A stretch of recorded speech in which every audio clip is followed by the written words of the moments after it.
تتلی کا رقص ناز، غزالہ کا حسن رم، موتی کی آب، گل کی مہک، ماہ نو کا خم، ان سب کے امتزاج سے پیدا ہوئی ہے تو، اور کتنے حسین افق سے حویدا ہوئی ہے تو، لہجہ ملی ہے کہ نمک خوار ہوں تیرا، اور صحت زبان میں ہے کہ بیمار ہوں تیرا۔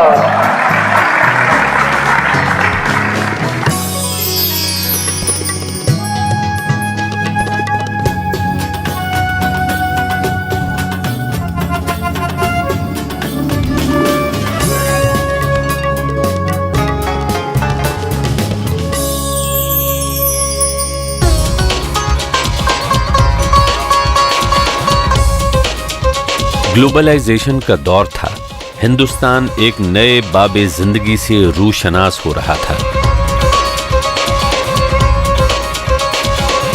اور اردو جو ہر مرحلے پر زمانے کی ہم قدم رہی ہے، 20ویں صدی کے آخر یعنی کہ انفارمیشن ایج میں ہر قسم کی پابندی سے آزاد اپنی تجدید کی طرف گامزن تھی۔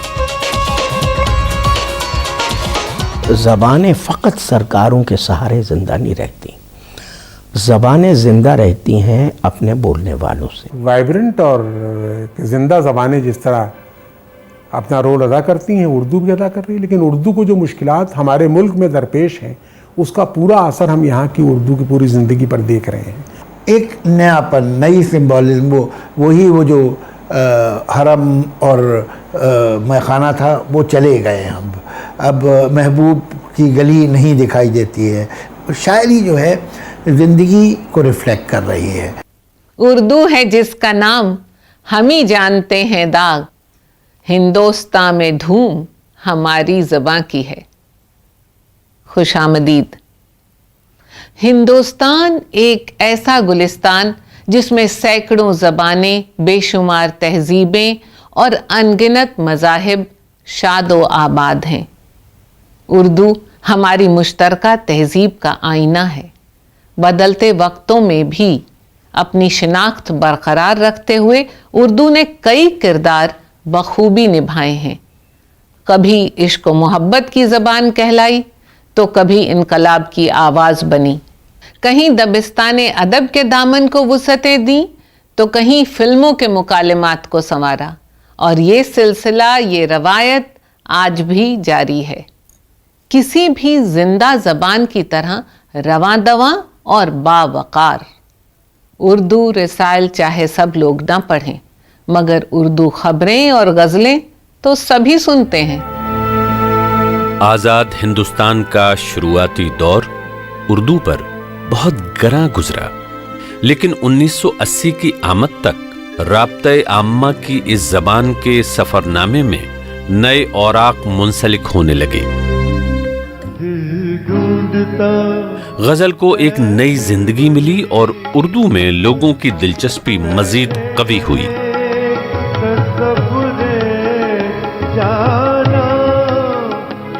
گلوکاروں کا کنٹریبیوشن خاص طور پہ اردو کو عام پبلک تک پہنچانے میں اتنا بڑا ہے کہ اتنا اردو کی ابتدا سے آج تک کے بڑے سے بڑے پبلشر کا بھی نہیں ہوگا۔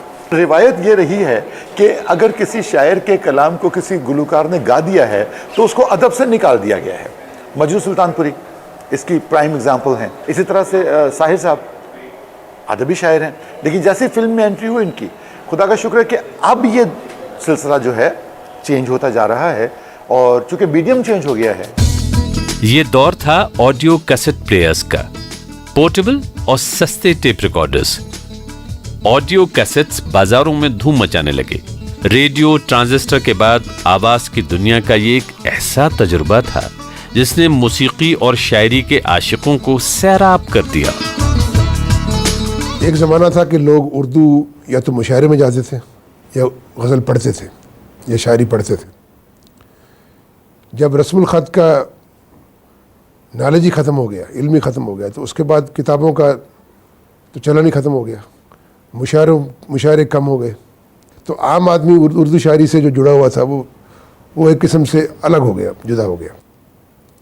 لیکن دھیرے دھیرے جب میوزک عام آدمی کی پہنچ تک آ گیا, ٹیپس کی شیپ میں, سی ڈیز کی شیپ میں, تو اس وقت دوبارہ لوگوں کا انٹرسٹ اردو شاعری میں آیا. بڑا شہر ہو یا چھوٹا قصبہ, آڈیو کیسٹس خوب بک رہے تھے. فلمی گیتوں کے ساتھ ساتھ غزلیں بھی مقبول ہو رہی تھی. غزل کی اس شاندار واپسی کے پیچھے اردو کی نفاست, اس کی شیرینی اور ایک جذباتی وابستگی کار فرما تھی. آج غزل نے دنیا کی تمام سرحدوں کو, مقبولیت کے اعتبار سے غزل نے تمام سرحدوں کو توڑ دیا ہے, اور غزل آج جو ہے نا بین الاقوامی سطح پہ, انٹرنیشنل لیول پہ غزل مقبول ہے. ہمارے ملک میں جو آج اردو ادیب ہے, اردو شاعر ہے, اس کی زبان بہت ٹرانسپیرنٹ ہے. وہ جو پرجنائز اضافتیں تھیں وہ کم ہوتی جا رہی ہیں, بلکہ تقریباً ختم ہو گئی ہیں. تو مجھے ایسا لگتا ہے کہ جو اردو شاعر ہندوستان کا ہے اس کو یہ خیال ہے کہ وہ لوگوں تک پہنچ سکے, لوگوں تک کمیونیکیٹ کرے. 1947 کے بعد کا فینامینن ہے غزل گائکی کا اتنا مشہور ہونا. گویا کہ غزل آج اردو سے نکل کر ہندی میں تو ہے ہی ہے, بہت کامیاب اور مقبول. پنجابی میں غزل ہے, کشمیری سندھی کو چھوڑیے, بنگالی میں غزل ہے, تمل تیلگو میں غزل ہے, اور مراٹھی میں غزل ہے, گجراتی میں غزل ہے. غزل پوری ہندوستان کی بھاشاؤں میں پھیل گئی. اس طرح 20ویں صدی کے آخری دور میں اردو ایک مرتبہ پھر ہندوستان کی ہر دل عزیز زبان کی شکل میں قبول ہونے لگی. اردو ادب میں بھی لوگوں کی دلچسپی بڑھنے لگی. دستور ہند کی 22 زبانوں میں اردو کا اہم مقام ہے. آئیے عرض گزاریں کہ نگارے ہستی, زہر امروز میں شیرین پردہ بھرتی. آج کے دور میں مشاعرہ ایک بہت اہم عوامی تہذیبی ادارہ ہے. آج کے تمام شاعر عوام کو جب اپنی شاعری سناتے ہیں تو اس میں دل کی بات کم ہوتی ہے, مسائل زیادہ ہوتے ہیں. تو جب شاعری سے متاثر ہوتا ہے سننے والا, تو وہ فطری طور پر اردو سے بھی متاثر ہوتا ہے. باہری دنیا سے نئے رابطے قائم ہو رہے تھے اور فکر و فن میں آزاد خیالی کی انوکھی فضا تھی. اردو ادب اب مابعد جدیدیت کے دور میں آ چکا تھا. جہاں بیرونی صنفوں سے تعارف ہو رہا تھا, وہیں کہانی اور فارم کی طرف واپسی بھی. مابعد جدیدیت, جدیدیت کے بعد کے اور ٹرینڈ, ان کا کیا تھا؟ بلینک ورس, قافیہ رائم سکیم نہیں ہوگی, آزاد قافیہ, مورا نظم. ایک بالکل نئی رو پیدا ہو چکی ہے. بائنریز ٹوٹی ہیں, جیسے برہمن نان برہمن, جیسے مرد عورت, جیسے مغرب مشرق. میں مابعد جدیدیت کو سبورشن کا فلسفہ کہتا ہوں, جو سٹیٹس کو چیلنج کرتی ہے. آئیڈیالوجی چاہے کیسی بھی ہو, اس کی انتہا پسندی کے خلاف احتجاج. ترقی پسندی بھی اسی کی دین آئی, ترقی پسندی کے خلاف جدیدیت بھی اسی کی دین آئی, اور اب جو مابعد جدیدیت ہے وہ بھی اس کے خلاف آئی. اس نئی فضا میں اردو ادب ایک نئی بے باکی کے ساتھ منظر عام پر آیا. نثر ہو یا نظم, اردو نے حیت کے ہر تجربے کو جگہ دی. ہمارا تعارف ہوا ہائکو, سونیٹ, نثری نظم اور منی کہانیوں سے. اردو تخلیقی تجربوں سے گزرتی رہی, ادب میں اضافے کرتی رہی, اور نئے ماس میڈیا کی بھی ضرورت بن گئی.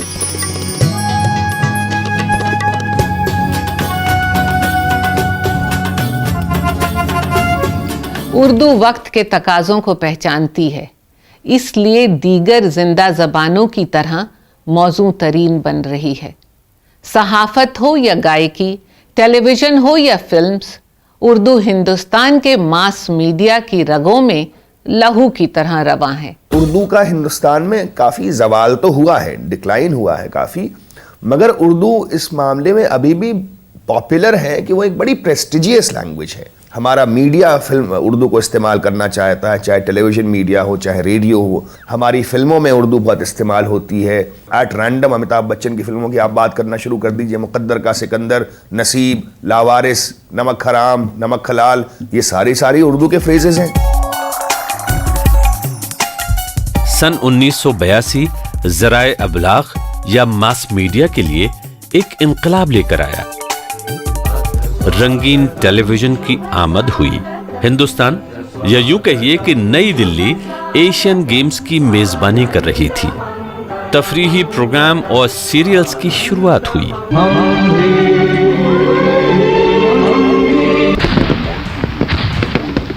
1991 میں جہاں امریکہ نے عراق کی سرحدوں کو پار کیا، وہیں ٹیلی ویژن نے بھی ملکوں کی سرحدوں کو پار کر لیا.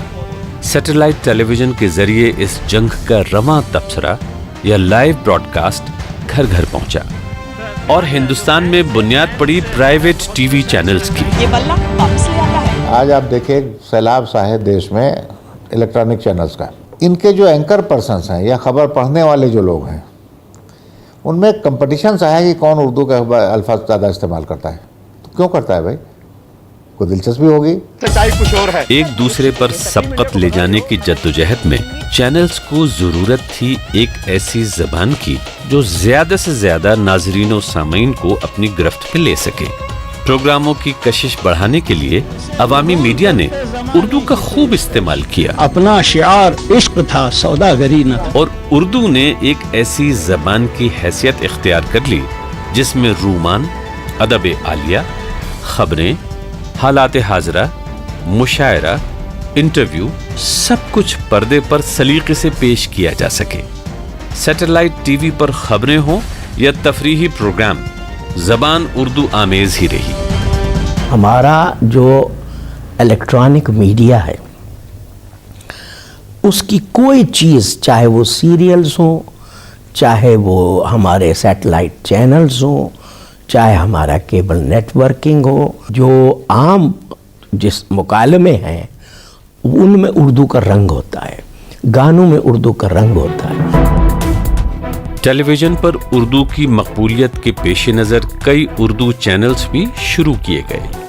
جہاں دوردرشن نے اپنے اردو چینل کے سبب دیش دنیا میں اس زبان کو فروغ دیا، وہیں کئی اور اردو چینلز بھی وجود میں آئے. لوگوں نے ان کی بھی زبردست پذیرائی کی. اس طرف سے کوئی دوسرے ممالک نظر نہیں آ رہے. اسی دور میں رسائل اور اخبارات کی دنیا میں بھی ایک نیا ولولہ پیدا ہوا. 1820 کے آس پاس وجود میں آنے والی اردو صحافت نئی ٹیکنالوجی کے ساتھ اب نئی منزلیں طے کرنے لگی. اردو اخبارات، رسائل اور کتابوں کی تعداد میں مسلسل اضافہ ہونے لگا اور پڑھنے والوں کی تعداد میں بھی. آزاد ہندوستان میں اب اخباروں کی تعداد تو بہت بڑھ گئی ہے. اس وقت تو مجھے لگتا ہے کہ کئی سو اخبار ہیں اردو کے. سب سے بڑا آپ کے اردو میں یہ انقلاب اس وقت آیا جب اردو لیٹر بھی کمپیوٹرائز ہو گیا. سمجھانا، تو اس سے یہ فائدہ ہوا کہ اردو کو بھی نئی چیز فوراً ملنے لگی. جیسے ابھی آپ کے یونائی اردو سروس ہے یا بہت سی جو ویب سائٹ اردو کی ہے، اس سے بہت سی اہم چیز سب جو ہے اردو کو بھی ملنے لگی. جہاں اردو کی نیوز ایجنسی وجود میں آئی، وہیں مختلف ایڈیشنز والے اخبارات بھی شائع ہونے لگے. اردو صحافت کل بھی یعنی جہانما سے لے کر کے آج راشٹریہ سہارا تک غیر مسلمانوں کے ہاتھ میں رہی. انہوں نے نکالا، منشی پریم چند نے نکالا، اور بہت سارے پنڈت سکھلال، ایسے بہت سارے نام ہیں جو اردو صحافت سے جڑے رہے. اور آج بھی ہم ہندوستان کے 9 شہروں سے چھپتے ہیں. 14 ایڈیشن ہے ہمارا. دیش میں جتنے اردو اخبار ہیں کتابت میں اب ایک بھی نہیں ہے، سارے کے سارے کمپیوٹر سے چھاپے جاتے ہیں. اس نئے انقلاب کی بنیاد میں تھا کمپیوٹرائزیشن.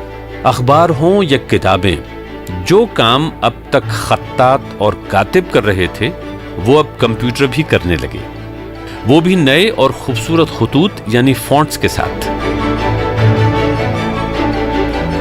90 کی دہائی میں اردو بھی میڈیا انقلاب کی سرگرمیوں میں شریک ہو گئی.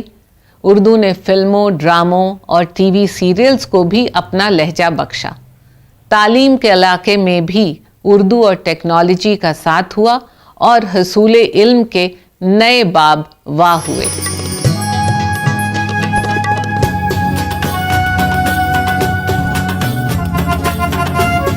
1984 کو تبدیلیوں کا سال مانا جاتا ہے۔ نوجوان فکر، لبرلائزیشن اور کمپیوٹرائزیشن کی شروعات۔ دوسری زبانوں کی طرح اردو پر بھی اس کا اثر لازم تھا۔ اردو کا رومن اسکرپٹ میں لکھا جانا کمپیوٹرائزیشن کے شروعاتی دور کی ضرورت تھی۔ اردو کو رومن میں لکھنے کا جو سلسلہ برٹش راج میں شروع ہوا تھا، ایک بار پھر نسل نو کی ضرورت بن گیا تھا۔ انفارمیشن ٹیکنالوجی اب زندگی جینے کے انداز بدل رہی تھی۔ اردو کے فروغ میں مصروف سرکاری اور غیر سرکاری ادارے کمپیوٹر سینٹر کھولنے لگے اور اردو میں چھپے رسائل اور کتابیں نئے نئے دروازوں پر دستک دینے لگے۔ کمپیوٹرز اور انٹرنیٹ نے اردو کی راہیں ہموار کر دیں۔ کمپیوٹر پہ جب اخبار آ جاتا ہے تو اس کو سیو کرنے اور اس کو رکھنے میں بڑی آسانی ہوتی ہے۔ انٹرنیٹ کے بعد ہم نے یہ محسوس کیا کہ دنیا میں اور کوئی بھی اردو اخبار ایسا نہیں ہے جو ای پیپر ہے۔ تو دنیا کا سب سے پہلا اردو ای پیپر سیاست نے شروع کیا۔ جو سفر طلوع، نستعلیق، نسخ، ثلث، رقہ اور دیوانی وغیرہ سے گزرتا ہوا اردو خطاطی تک پہنچا تھا، وہ اب کتابت اور خوشنویسی کے میدان میں نئے سنگ میل قائم کر رہا تھا۔ خطاطی ایک ایسا فن ہے جس کی بدولت حروف محو رقص نظر آتے ہیں۔ خطاطی کے فن کی ایجاد 1360 سے 1420 کے درمیان ایران میں ہوئی، جسے حد کمال تک سید علی تبریزی نے پہنچایا۔ ہندوستان پہنچ کر خطاطی یہاں کی تہذیب اور ثقافت سے ہم آہنگ ہوئی، اور ہمارے عہد میں خطاطی اپنے نئے اوتار میں درخشاں ہے۔ نئے نئے سافٹ ویئرز اردو ادب کی نشر و اشاعت کو مزید وسعتیں دینے کے کام آ رہے تھے۔ کتابیں ہوں، اخبارات ہوں، ای بکس یا انٹرنیٹ پر مہیا ویب سائٹس، اردو کا ذخیرہ تیزی سے مالا مال ہونے لگا۔ اردو کے فروغ میں انٹرنیٹ کا، ڈیجیٹل میڈیا کا بہت ہی اہم رول ہے، کیونکہ آج کے زمانے میں کتابیں جو ہیں وہ کم ہوتی جا رہی ہیں، اور internet based search mobile devices پہ لیجئے یا کمپیوٹر پہ لیجئے، that is the way the whole world is progressing. کتابوں کی بڑھتی اشاعت سے یہ دور اردو تعلیم کے لیے بھی سود مند رہا۔ کئی صوبوں میں اسے سرکاری زبان کا درجہ ملا، اور پہلے سے کہیں زیادہ اسکولوں میں اردو کی تعلیم مہیا کرائی گئی۔ اردو کا اصل روپ جو ہے میرے خیال سے کیرلا میں آ کر دیکھنا ہے۔ اردو کو لوگ یہاں دل سے لگائے ہوئے رکھے ہیں۔ بچے یہاں پر جو اردو کی تعلیم حاصل کر رہے ہیں وہ صرف کسی نوکری یا محض نوکری کے لیے نہیں ہے۔ یہاں اردو سے ایک دلی جذبہ، ایک تہذیبی رشتہ ہے یہاں ملیالیوں کو۔ کرناٹک میں سب سے زیادہ اردو میڈیم کے پرائمری اور سیکنڈری مدارس ہیں، اور یہاں اردو کا فروغ کافی بہتر انداز میں ہو رہا ہے۔ ملک کی بیشتر یونیورسٹیز میں اردو میں اعلیٰ تعلیم کے شعبے موجود ہیں۔ 1877 میں سر سید احمد خان نے علی گڑھ میں مومڈن اینگلو اورینٹل کالج شروع کیا، جو آج علی گڑھ مسلم یونیورسٹی کے نام سے جانا جاتا ہے۔ 1920 میں دلی میں جامعہ ملیہ اسلامیہ وجود میں آئی، جو آج اردو کے ایک جدید ترین مرکز کی شکل میں جلوہ نما ہے۔ حیدرآباد کی عثمانیہ یونیورسٹی ہو یا مولانا آزاد اردو یونیورسٹی، یا پھر ملک کی دیگر یونیورسٹیز، اردو میں درس و تدریس کو نئی جہتیں بخشی جا رہی ہیں۔ لوگ آئے، عثمانیہ یونیورسٹی اسٹیبلش ہوئی۔ یہ پہلی یونیورسٹی ہے ملک کی، دا ہول کنٹری، کہ جہاں بچے کو اس کی مادری زبان میں، مدر ٹنگ میں ایجوکیشن دینے کے لیے اس یونیورسٹی کو اسٹیبلش کیا گیا۔ گورنمنٹ کی طرف سے سائنس اکیڈمیز ایک طرف پیدا ہوئیں, بہت سارے لوگوں کو انکریجمنٹ ملا. علی گڑھ تحریک آج تک جاری ہے, اردو کے لیے خدمت میں لگی رہی. حیدرآباد میں عثمانیہ یونیورسٹی سے اردو کی خدمت لگاتار ہوتی رہی. اب اردو یونیورسٹی قائم ہو گئی ہے. کشمیر یونیورسٹی کے ماس کمیونیکیشن ڈپارٹمنٹ میں آپ دیکھ سکتے ہیں کہ نئی جنریشن, خاص کر بچیاں ہماری, کتنے شوق سے اردو پڑھتی ہیں, اردو میں سیکھتی ہیں, اردو کو آگے بڑھانا چاہتی ہیں. ایوان اردو میں کتب خانوں کو بھی اعزازی مقام حاصل ہے. رامپور کی رضا لائبریری, دلی کی داراشکوہ اور جامعہ ملیہ کی ذاکر حسین لائبریری, پٹنہ کی خدا بخش لائبریری, کولکتہ کی حنیفہ پبلک اردو لائبریری, چنئی کی مرینا لائبریری اور حیدرآباد کی آصفیہ لائبریری اور بہت سے کتب خانے اردو کے فروغ میں آج بھی اہم رول ادا کر رہے ہیں. لا تعداد طالب علم اردو زبان اور تہذیب سے آشنا ہو رہے ہیں. ہر جانب ایک نیا عزم اور حوصلہ نظر آتا ہے. ہاں, سب کے لیے اردو از دا مدر ٹنگ. وہ it represents the unity of India and the unity of all the religions that live together in India. تو اس لیے اردو ایک بہت ہی زیادہ سیکولر لینگویج ہے میرے حساب سے.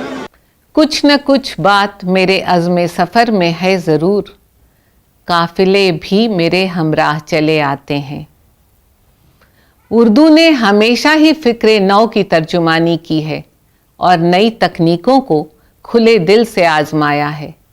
اردو کی بے پناہ کشش نے اس زبان کو رسم الخط کی شرط سے آزاد رکھا ہے. اردو ادب دیوناگری, رومن اور دیگر رسم الخط کے ذریعے باذوق لوگوں تک پہنچتا رہا ہے. زمانہ جب گلوبلائزیشن کی طرف بڑھ رہا تھا تب اردو بھی نئے ملینیم کے لیے تیار ہو رہی تھی.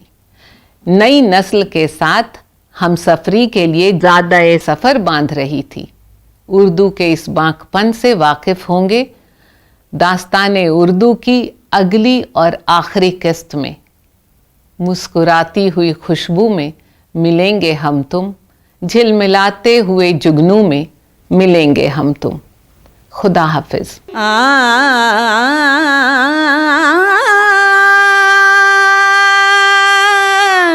اردو ہے جس کا نام ہمیں جانتے ہیں داغ, سارے جہاں میں دھوم ہمارے